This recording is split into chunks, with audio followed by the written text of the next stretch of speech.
그쵸. 좋습니다.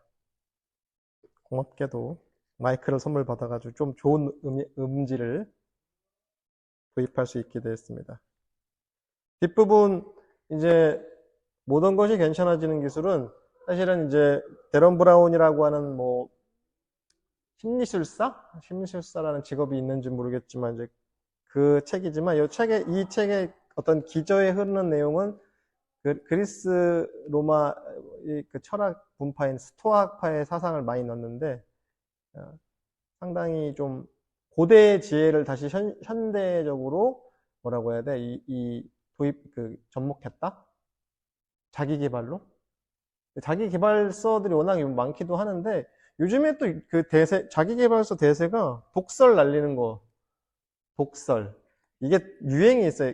꽤 옛날에는 이제 자기 존중, 위로해주고, 네가 옳다, 네가 최고야, 너는 소중한 존재야, 너는 무엇과도 바꿀 수 없는 존재야. 자기 자존감을 좀 이렇게 업시켜주는 분위기라면 요즘에는 정신 차려, 정신 차려 이 각박한 세상에, 뭐 이런 독설을 많이 날리는 그 유행이 있나 봐요. 자기계발서에도. 근데 요 책은 독설까지는 아닌데 조금 실용적인 어떤 스토아파의 이런 얘기가 있어서 이렇게 다 명상도요. 유행이 있어요. 한때 그 우리나라 이제도 뭐 한때 뭐 이렇게 오쇼 라지니시 되게 유행했었거든요. 꽤 됐죠. 오쇼 라지니시 상당히 유행했었습니다. 그럼요. 그 아마 부채도사 장도석 씨라고 혹시 아세요? 개그맨? 그분이 중간에 그 방송 관두고 오쇼 라지니시 아슈람 들어가서 그분이 출판사도 만들고 해가지고 오쇼 라지니시 책도 많이 번역해서 아마 그런 역할도 많이 했어요. 그 라지니시 책 같은 거 많이 번역하고 워낙 이제 라지니시가 인기가 좋아가지고 꽤 잘 팔렸었죠. 책도 많이 팔리고 그런 식으로 이게 또 요즘 분위기는 좀 달라요. 서양에서도 그렇고 라진 씨는 이제 뭐 돌아가시기도 했거니와 또 이제 그 라진 씨에 대한 호불호가 있으니까 전에도 제가 얘기했죠. 넷플릭스 다큐 얘기도 하고 그랬는데 뭐 저는 이제 판단을 좀 보류 중 뭐 한 사람의 인생이나 삶의 궤적을 단순하게 재단할 수 없다는 생각도 들기도 하고 또 워낙에 좀 독특한 기인 중에 한 명이라서 라진 씨가 지금도 국내에도 아직도 라진 씨 어떤 그런 명상을 실천하시는 분들이 계시긴 계세요. 예, 뭐 그렇기도 합니다. 오늘 마지막 파트인데요. 화 많아요? 화가 많아요? 예전에는 어마어마해요. 요즘엔요. 이게 뒤에 예, 잠적했다가 예. 요즘에 다시 조금 올라오고. 계기가 되면은 이게 한국 사람들 화 많다 표현 많이 하죠.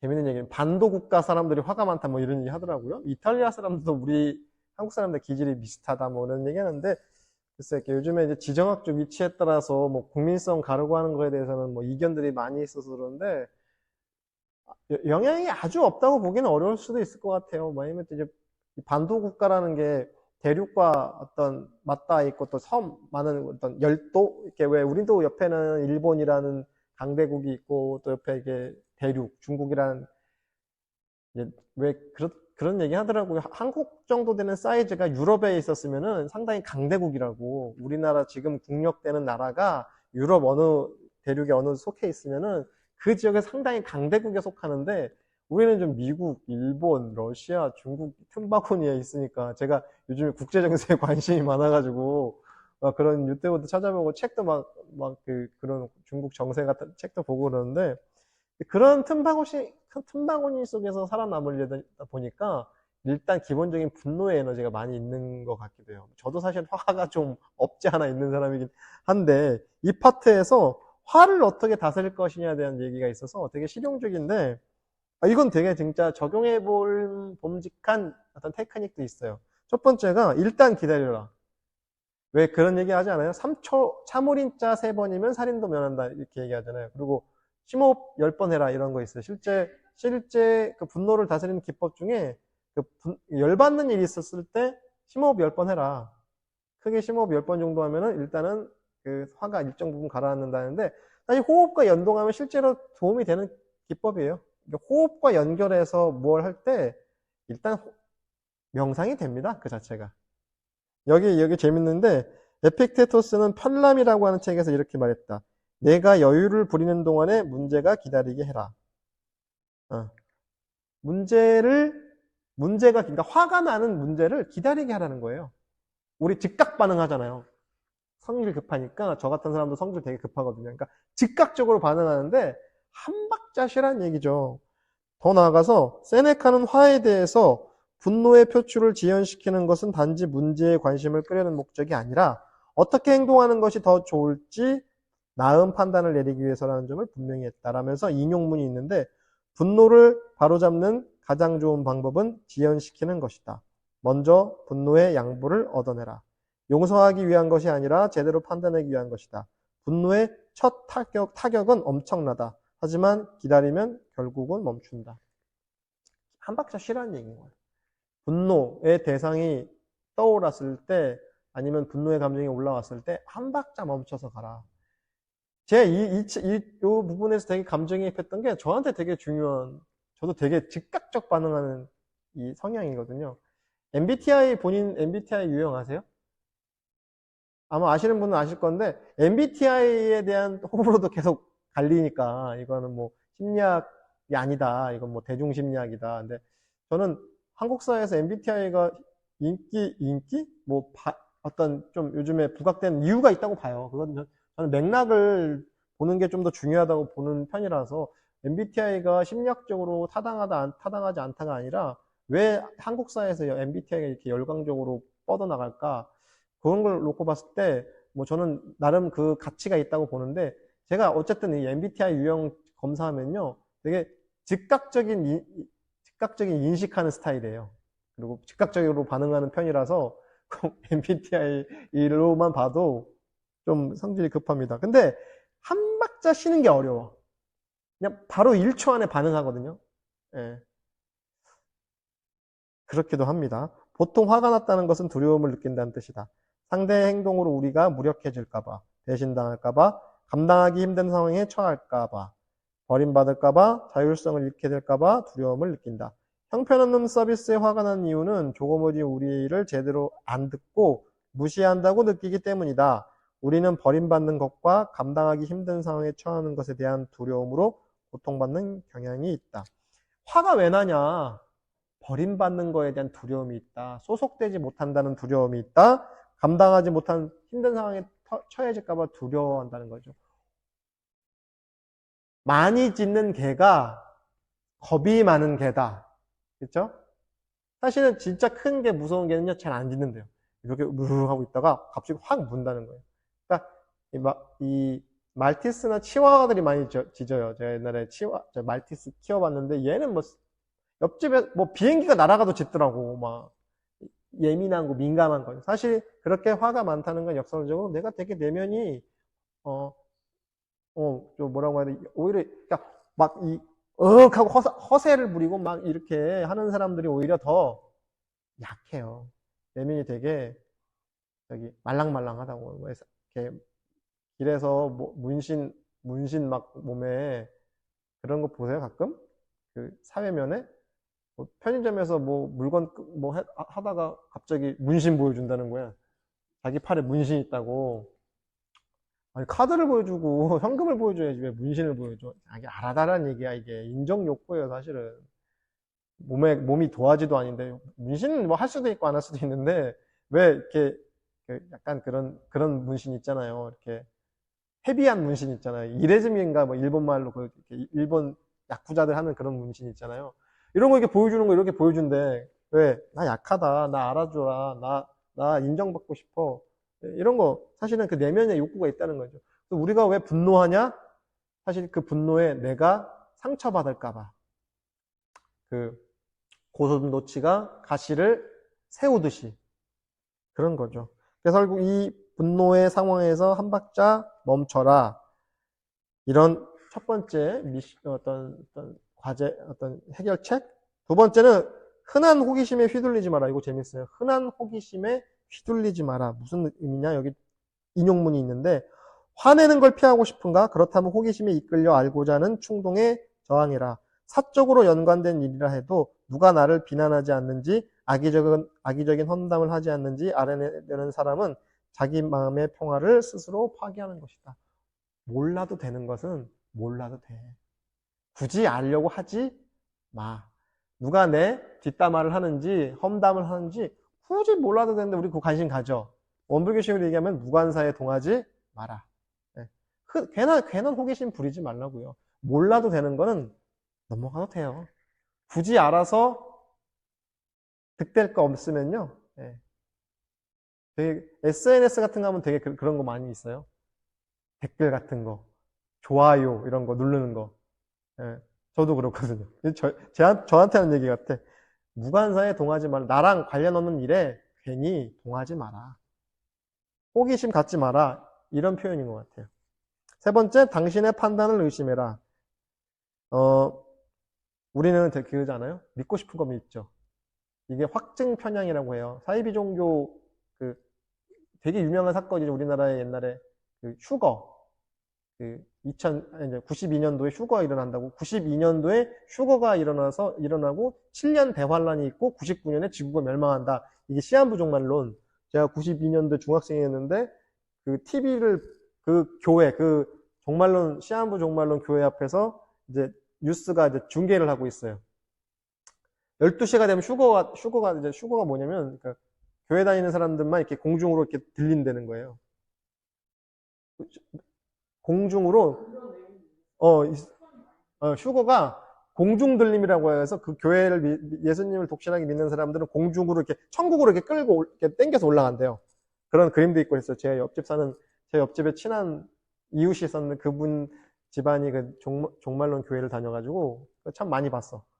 그래서 저는 물론 믿진 않았어요. 그때도 제가 되게 영악해가지고 어떻게 공중으로 들리지? 막 이렇게 의심했는데 근데도 그때 그 교회 상황을 찍었던 다큐가 지금도 남아있는데 어떤 사람들은 막 그 교회 집기를 던지면서 화를 내. 왜 거짓말했냐. 근데 어떤 사람들은 이거는 한국 시간이 아니냐 이스라엘 시간이야. 또는 어때? 더 앞거는 우리가 기도를 해서 휴거를 연기시켰어. 우리의 정성을 하나님이 봐줬어. 이게 뭐야? 대표적인 확증평양. 보고 싶은 것만 보고 믿고 싶은 것만 믿는 거예요.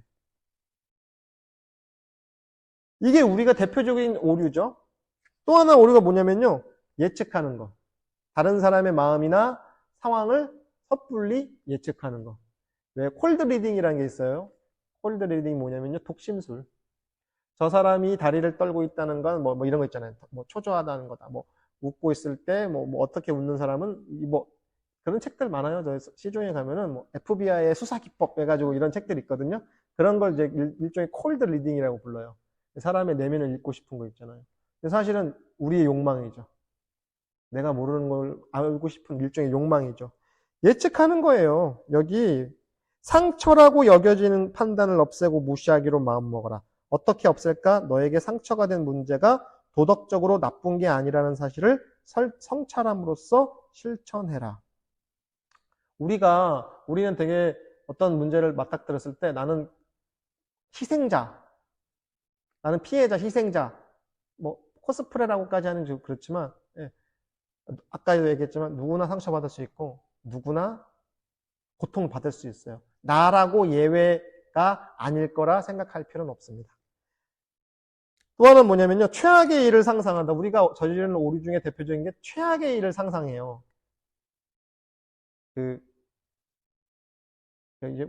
이제 여의도 지하에 벙커 있어요. 전쟁 났을 때 대피하기 위해서 그런 거 지어놨는데 만들어 놓고도 정부에서 까먹어서 나중에 발견되고 막 이런 사건이 있었어요. 최악의 상황을 물론 일정 부분 최악의 상황을 대비하기도 해야 되는데 매사가 이렇게 강박적으로 최악의 상황을 봤을 때 있죠. 사소하게 싸웠는데 이런 거 있죠. 쟤랑은 나랑 이제 끝이야. 절교야. 뭐 이별이야. 이혼해. 뭐 때려쳐. 접어. 이렇게 이런 식의 극단적인 상황을 보는 거 있죠. 이것도 우리가 당하는 오류죠. 일어난 만큼만 판단하면 돼요. 벌어진 만큼만 보면 되고. 근데 우리는 되게 끝까지 가려고 하죠. 그게 우리의 분노를 자아내는, 분노의 영역을 더 넓히는 헛짓거리? 약간 좀 굳이 말한다면 그렇게 볼 수 있죠. 네 번째, 분노를 잠재우는 방법 중에 하나가 이거 되게 효과적이에요. 이것도. 상상 속의 친구를 불러내라고 써 있는데 책에는 이거 쉽게 말하면 뭐냐면요. 그럴 때마다 누구나 존경하는 인물, 심지어 가상의 인물을 떠올리고 그 사람의 관점을 가정해 보면 좋다. 그 사람이라면 이 상황에 어떻게 대처했을까? 대종사님이라면 어떻게 하셨을까? 이럴 때. 우리 아버지라면 이럴 때 어떻게 하셨을까? 선생님이라면 이럴 때 어떻게 하셨을까? 예수님이라면 어떻게 하셨을까? 본인이 존경하는 인물들이 있죠. 있을 거 아니에요? 꼭 직접적으로 만나지 않는 인물이라도. 그래서 이순신 장군이라면 어떻게 했을까? 뭐 이럴 수 있잖아요. 세종대왕이라면. 뭐 역사적 위인도 좋아요. 이럴 때 어떤 판단했을까? 이렇게 하면요 되게 메타인지가 살아나요. 내 판단이 개입하는 게 아니라 아마 우리 기억나실 거예요. 이럴 때 대종사님은 어떻게 하셨을까라고 제가 역질문 많이 하거든요. 상담할 때. 아니면 본인이 존경하는 역사적 인물, 종교적인 인물, 아니면 가상의 인물도 좋아요. 왜 소크라테스인가 누구도 이렇게 다이몬인가 그런 어떤 이상적인 인격을 상정해서 물어봤다는 거 계속. 이럴 때 어떻게 할 것인가. 근데 이건 사실 명상의 하나의 방법이 될 수도 있어요. 네. 자기라고 한 에고에서 벗어나는 어떤 메타인지를 활성화시켜주는 방법이기도 해요. 분노를 다스리기도 하고. 또 하나, 자신을 너무 믿지 마라. 완벽하지 않잖아, 우리. 그쵸? 퍼펙트하지 않죠? 늘 의심해야 돼, 사실은. 본인의 판단을 의심할 필요 있어요. 자기 확신에 너무 빠져 있는 경우, 그런 분들 있잖아요. 자기를 너무 믿어. 나의 판단은 절대 틀리지 않고, 그래서 어때요? 바득바득 우기는, 저도 옛날에 과거에 그랬거든요. 저 되게, 막, 그 토론 같은 거 하면 바득바득 우겨가지고 막 상대방으로 하면 기가 질리게 만들기도 하고 그러는데, 자기 자신 너무 과신하지 말라는 거예요. 이게 자기 에고의 늪에 빠지는 거예요, 사실은. 독불장군. 그러면 뭐죠? 점점 내 주변이 사람이 떠나가겠죠? 내 주변을 돌아보니 아무도 없어? 자기 확신의 늪에 빠진 거라. 스스로를 너무 믿지 말라는 의미죠. 이게 결국 자기 에고 때문에 그런 거예요, 에고 때문에. 자기 에고에 도취돼서 그러기도 해요. 우리도 똑같다는 것을 잊지 마라. 우리는 누구나 무분별하고 경솔하며 믿을만하지 못하고 불만에 차 있으며 야심으로 들끓고 모두를 감염시키는 이 묵은 상처를 뭐하러 완곡한 표현으로 위장하겠는가? 모두가 썩었다. 그러므로 그가 다른 사람에게 비난하는 결점이 무엇이든 자기 안에도 그 결점이 있다는 걸 알게 될 것이다. 라고 마르쿠스라고 하는 철학자가 이 얘기를 했답니다. 스토아파에. 예. 제가 이제 아까도 수업 전에 그런 얘기를 잠깐 나눴었는데, 성인도 새끼밥 먹는 거 똑같고요. 마음속에 감정이 들끓는 건 똑같고, 화장실 가는 거 똑같다, 우리랑. 우리도 똑같아요. 그들도 우리랑 똑같아요. 다만, 차이는, 물론 이제 근본적인 차이는 있겠죠. 현상을 어떻게 바라보느냐, 이런 주체적인 차이는 있겠지만, 본질은 하나다. 당근과 나의 가치는 동일하다. 이런 관점을 갖게 되면요, 분노를 조절하는 데가 분노를 조절하는 게 좀 더 수월해지겠죠? 저 분노를 일으키는 대상이나 결과적으로 나도 같아, 본질은. 예. 그러면 조금 더 분노에서 자유로워질 수 있다는 거죠. 상대방의 동기를 이해해라. 상대방의 동기를 이해해라. 무슨 의미냐? 어떤 사람은 우리에게 맞설 영예로운 이유가 있을 뿐이다. 누구는 아버지를 보호하고 누구는 형제를 보호하며 누구는 조국 또는 친구를 보호하는 것이다. 하지만 우리는 그들이 하지 않으면 비난할 바로 그 행동을 한 것에 대해 그들을 용서하지 않는다. 나와 똑같이 행동한 사람을 비난하는 것이 쉽지 않아요. 나도 그런 상황에 처했으면 그렇게 행동했을 거거든요.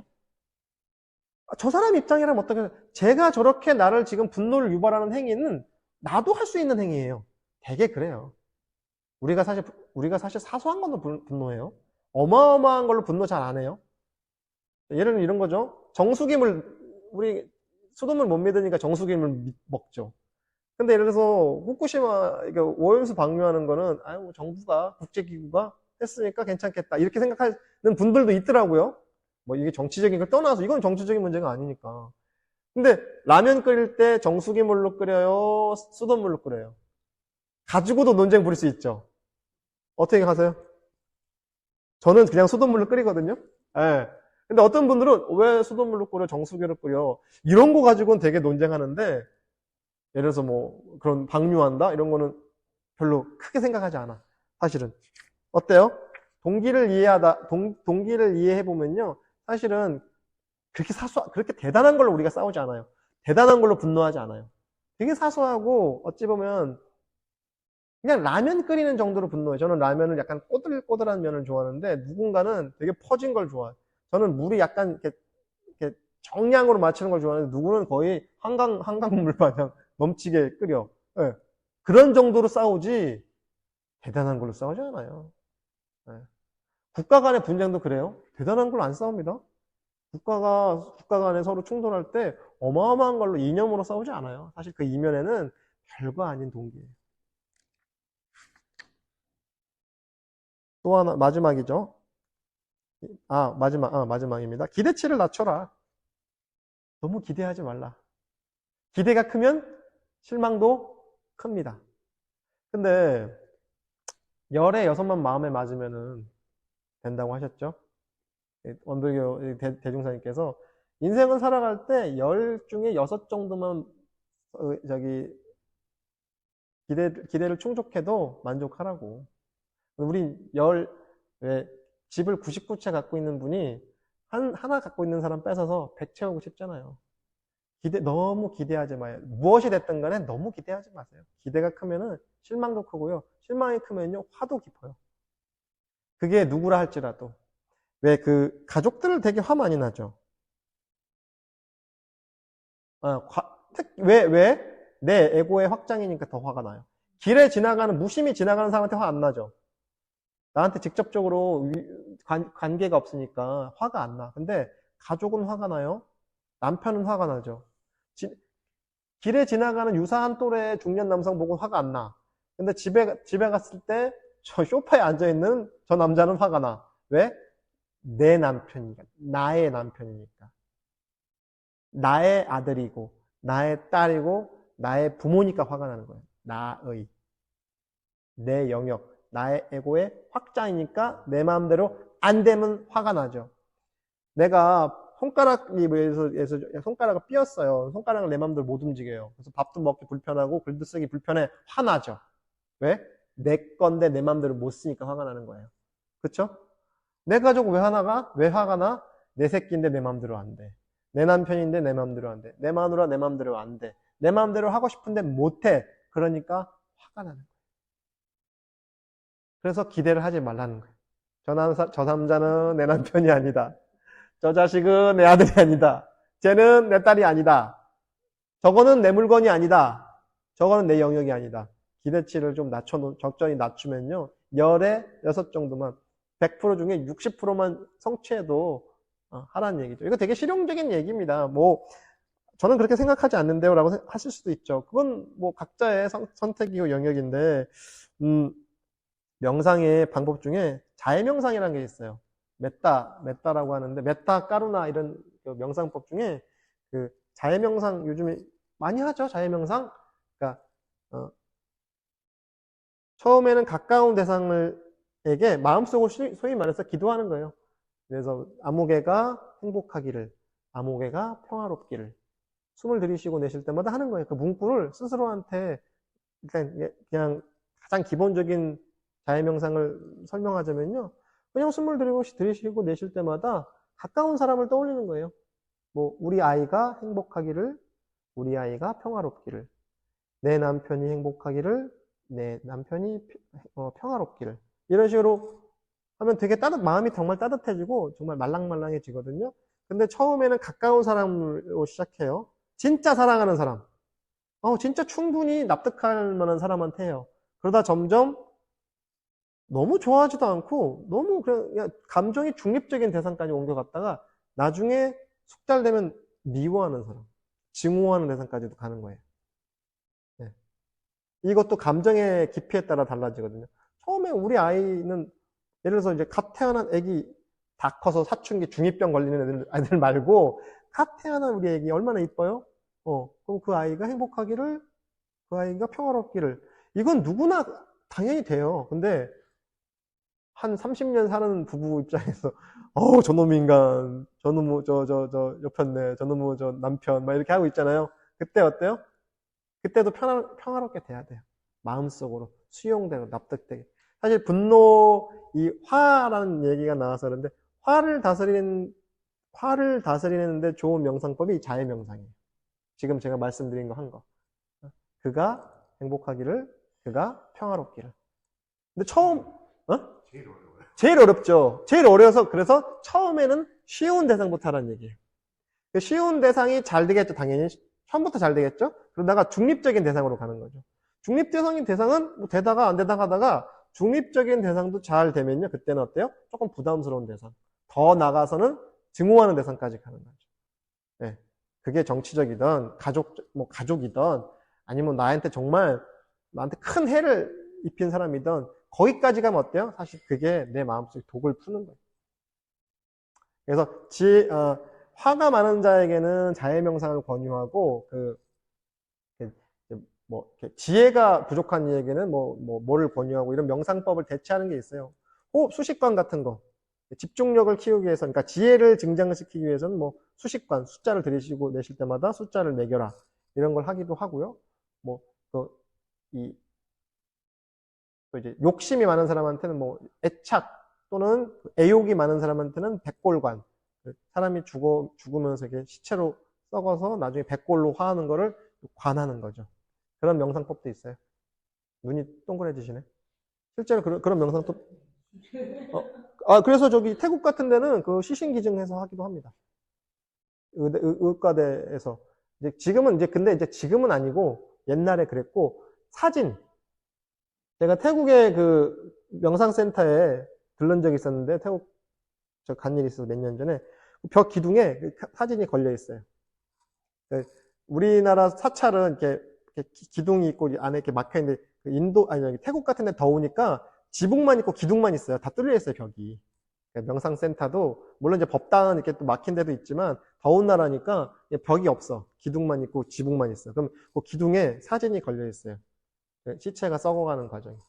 그걸 보고 백골관 하라고. 그럼 어때요? 애착이 줄겠죠? 세상, 사람 죽으면 다 저렇게 썩어서 다 그냥 백골로 화하는데 뭐 이렇게 애착하고 뭐 이렇게 욕심낼 게 뭐가 있냐. 그러면서 이제 그런 어떤 마음속에 있는 애욕이나 욕망 같은 거를 덜어내기도 하죠. 근데 이제 화가 많은 이에게는 지금 잠깐 말씀드린 그런 자해 명상. 그냥 간단합니다. 숨을 들이쉴 때 상대방을 떠올리면서 그가 행복하기를. 내쉬면서 그가 평화롭기를. 점점 나가는 거죠. 그러니까 처음에는 그냥 쉽게 할 수 있는 대상을 선택해서, 아니면 이제 내가 행복하기를, 내가 평화롭기를. 왜냐면 자기 자신이 가장 일단 기본이잖아요. 그리고 요런 자기를 대상으로 하는 것도 잘 안 되는 분도 있어요. 자기 혐오, 자기 우울, 자기 혐오가 이제 어느 정도 좀 기본적으로 깔려 있으면 그게 잘 안 돼. 내가 행복하기를 잘 안 돼요. 그런 경우도 있죠. 그럴 때는 내가 정말 사랑하는 대상, 반려동물 같은 것도 됩니다. 우리 집 고양이가 행복하기를. 뭐가 됐든 간에 어떤 대상이, 왜냐면 사실 이건 그 대상을 떠올리는 것도 있지만 나한테 하는 거거든요. 화에 대한 마지막, 요게 이 책에서 가장 핵심적으로 다루는 게 불안, 분노, 스트레스 이런 건데, 사실 불안은 정말 다루기가 어려워요. 스트레스 같은 건 어느 정도 관리가 되는데, 분노, 불안, 이런 핵심 감정 같은 것, 특히 이제 분노 이런 건 정말 관리하기 어려운 문제죠. 한번 폭발하면 또 이게 분노 관리도 필요합니다, 사실은. 회사나 조직에서는 분노 같은 것도 관리할 필요가 있고, 점점 더 이 정신건강에 대한 이해가 깊어지면요, 저는 회사나 학교나 이런데, 지금 이제 조금씩 하고도 있는데, 이게 아예 소속 구성원들에 대한 정신적인 어떤 서포트를 해주기 위해서라도 상담이나 어떤 명상 같은 것들이 학교나 기업 같은 데도 보급이 돼야 된다고 봐요. 지금도 이미 많이 하고 있습니다. 해외에도 말할 것도 없고, 국내에도 삼성이나 LG 같은 회사에서도 명상이나 이런 것들을 보급 많이 해요. 오늘은 이 책을 이렇게 마무리하겠습니다.